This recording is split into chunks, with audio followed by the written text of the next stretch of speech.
Hello, it's 9 p.m. in RTD. It's time to English New Edition for tonight headlines. So we have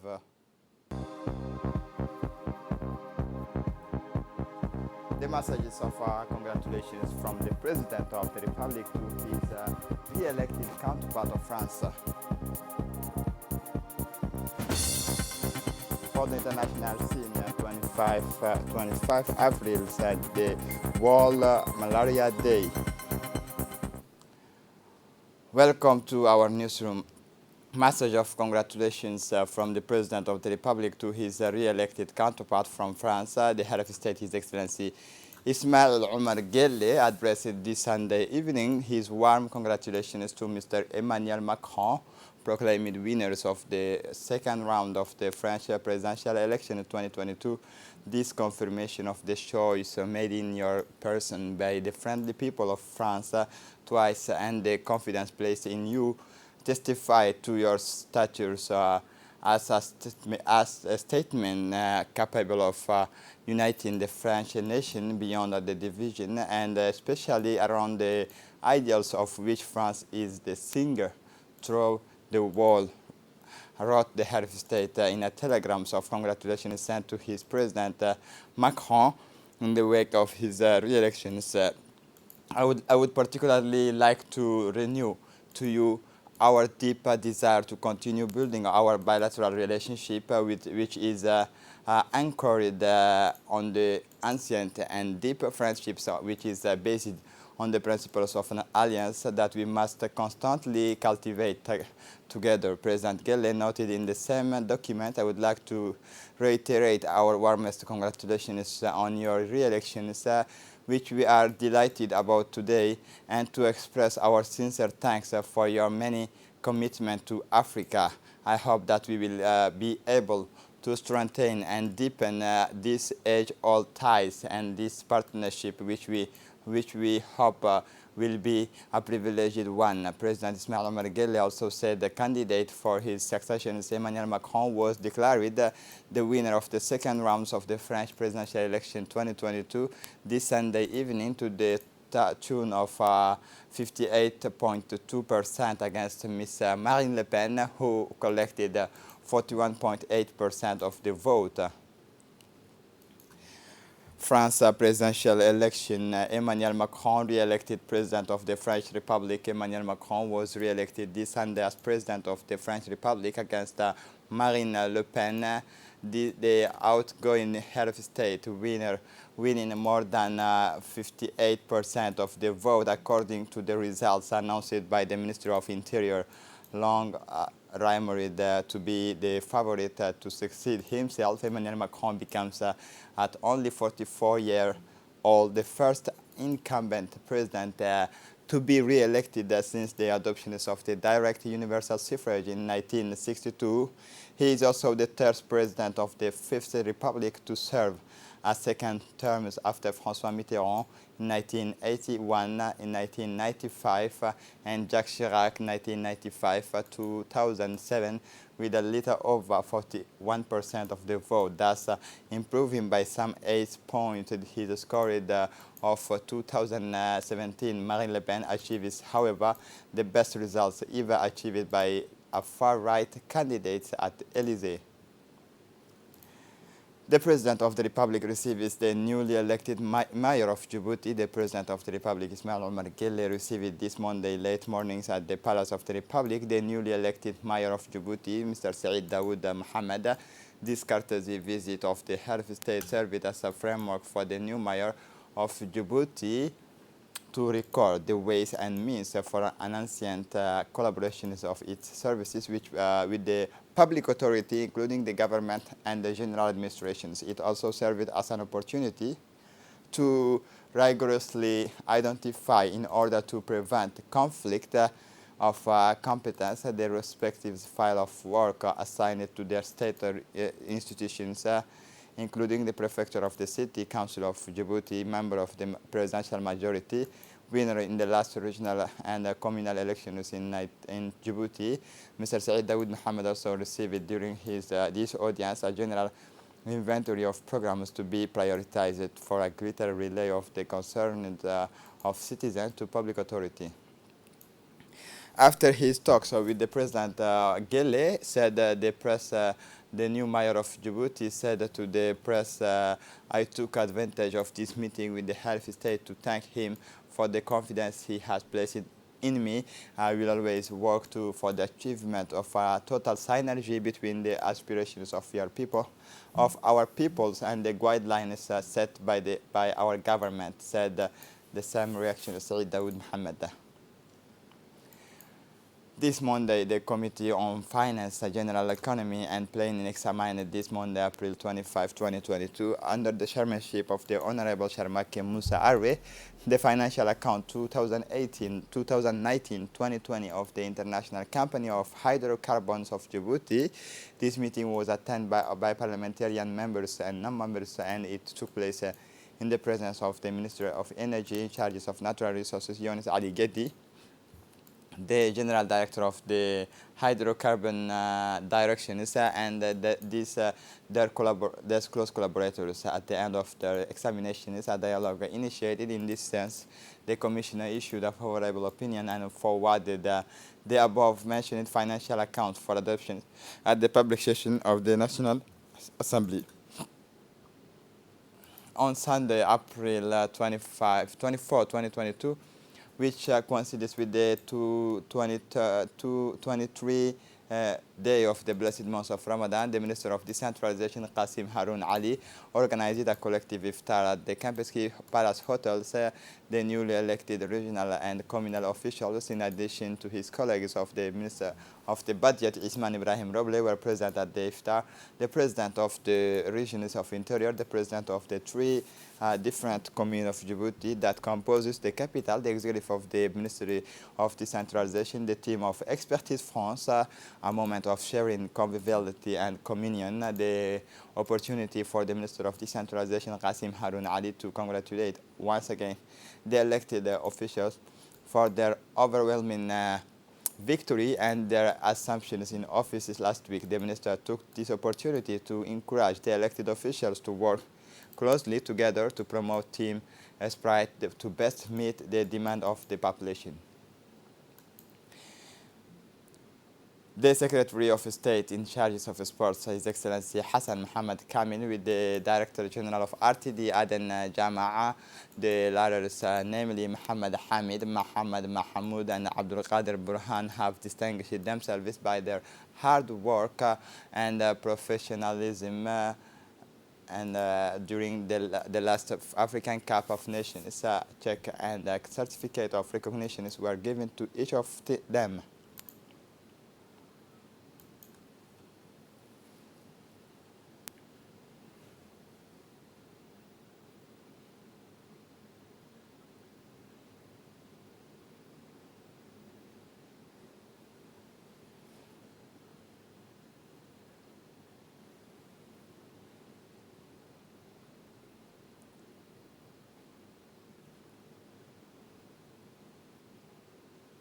As part of the project to strengthen distance education and the project of emergency response of education to the COVID-19, the Inspectorate General of the MENFOP organized this morning's a training workshop for about 15 inspectors of different disciplines and streams. It should be recalled that a first training workshop on the design of online courses was held last week and targeted three audiences, trainers, educational consultants, and designers of textbook Cripen. The workshop, which is taking place throughout this week, aims to strengthen the skills of inspectors in the field of distance education in the monitoring and evaluations of online courses. This workshop will continue throughout the month of May within the framework of the Distance Exchange Forum.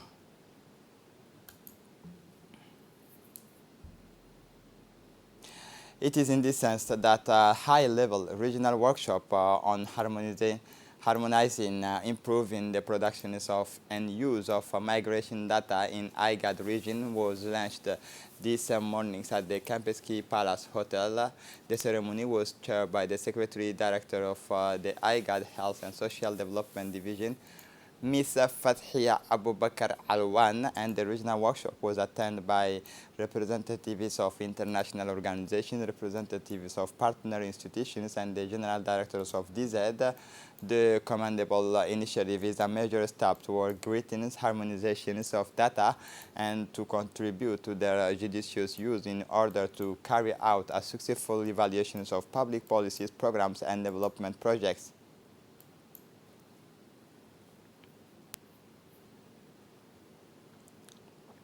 And now listen to the Secretary General of Health in IGAD, Fathia Abu Bakr Alwan.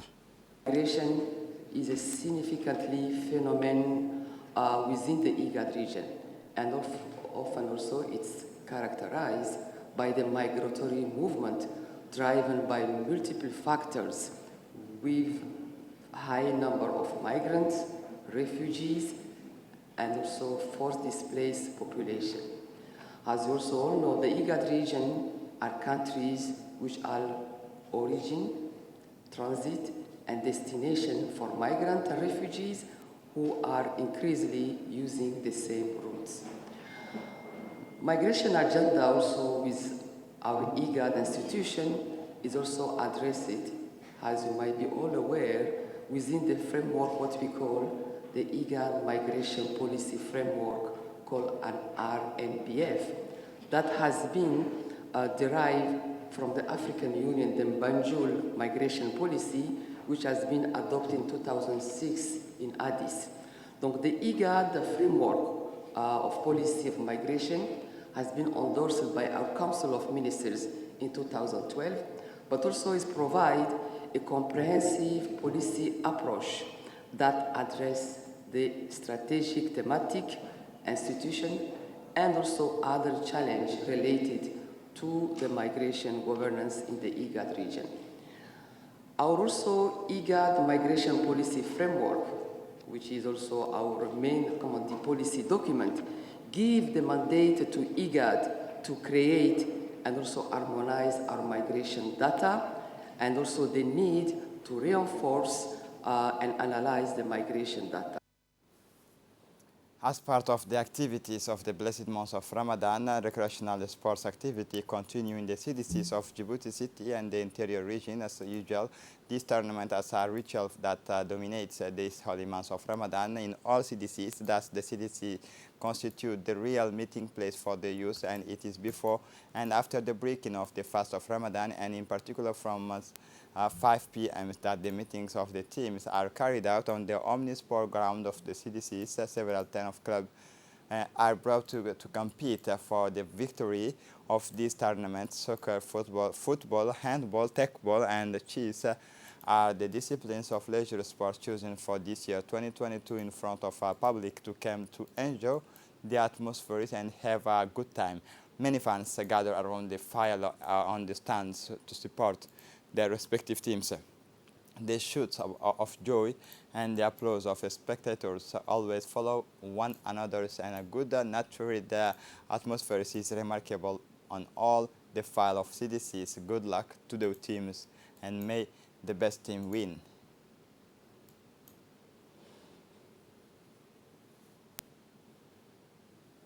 Under the aegis of the Secretary of State in charge of sports, the final cap for the Ramadan Tournament 2022 editions organized by the Djiboutian Federations of Dakai-Torio. Ramadan Tournament 2022 edition since April 5, 2022. Caravans of referees accompanied by members of the offices of Djiboutian Federation of Dakai-Torio have traveled through the regions of our country to allow the Dakai-Toka of remote clubs to participate in a competition on Friday, April 2022 in the multipurpose half of State Guled Stadium in Djibouti City. The 14 best Dakai-Toka faced each other. A spectacular fight took place among the finalists of As'ila, Obokhranda, Tajorat, Dekhel, Djibouti City. For the greatest pleasure of the present spectator, weapon fight Iba Gaba Haila took place during more than 2 hours. We thank all the local authorities where each competition took place for the warm welcomes and their presence. cloud of dust covered and the capital in the early afternoons because of the rains that fell in the countries bordering our country, especially in the south. The dust cloud dissipated afterwards, but the weather remains cloudy over the coastal regions and southern part of the territories with the high risks of intermittent shower with thundery characters at the end of the evening and in the mornings, then becoming a little cloudy in the afternoons. Tomorrow, still according to the privations of the national weather, rainfall is already announced in the southern region of our country in Dakhil, 13 millimeter, in Asamo 18 millimeter, Gestir 12 millimeter, traces all the reported Ali Sabi and Galilee. The wind will be from east to northeast, moderate, visibility will be reduced under the rainfall. The sea will be little agitated to temporarily agitated at sea. As part of the activity of the blessed month of Ramadan, the RPP Annex of Tajarrah organized a closing ceremony of recitations of the Holy Quran. For these people, 100 of young boys and girls aged from 10 to 30 years all competed through 2 weeks. The grand finals took place at the RPP Annex in the presence of the officials of the prefecture and the councils, without forgetting the ulema and the women. After an important final, the jury awarded the prizes to the winners. The organizing committee proceeded to the awarding of the prizes.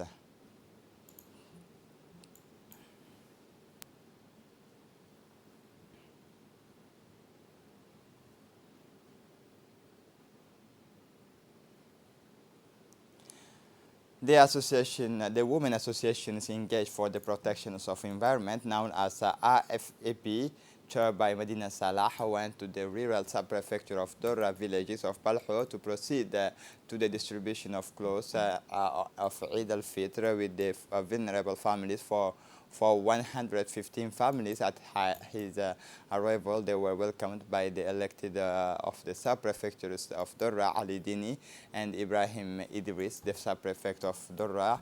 Abdallah Kami congratulated the President Association Medina Salah. This initiative should be spared no effort to improve the conditions, testified this will.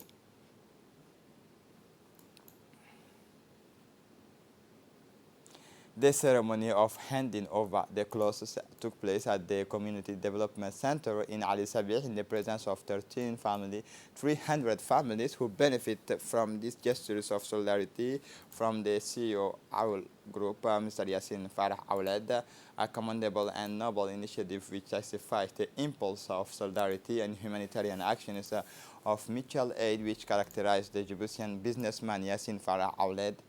So what is more natural since that the company Owl Group and the CEO is associated with the joy of children by offering them beautiful clothes to celebrate Eid, Eid al-Fitr, noted the president of the movement of civil society, Wadani Asajog. The objective is to offer new clothes so that they are the happiest and most beautiful of this holiday. The ceremony of distribution of new clothes saw the participation of the prefect Musa Adam Migane, the vice president of the regional council Noura Saeed Galdon, and the president of the movement of civil society Wadani Asajok Faisal Bahamoud Waberi. The regional deputy directors of the Ministry of Youth and Culture, Ms. Aisha Nuhu.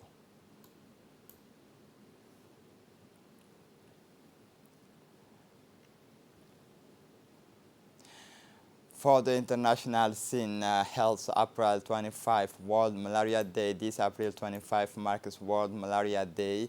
According to the WHO, half of the world's population is at risk of contracting malaria. In 2020, 2,041 million cases were recorded worldwide and 627,000 deaths in 85 countries. The vast majority of cases and deaths occurred in Africa, where several thousands of children die each year. According to the WHO, this 12% increases in death over the last 12 months in due to disruptions in access to care related to the COVID-19 pandemic. To reduce the intensity of the disease, preventive treatment are strongly recommended for pregnant women and infants living in high-risk region areas, as well as for travelers to these regions. According to WHO, the best available treatment, especially for Plasmodium falciparum malaria, is artemisinin-based combinations therapy. And this is it for the news. Thanks for watching us. Have a good evening.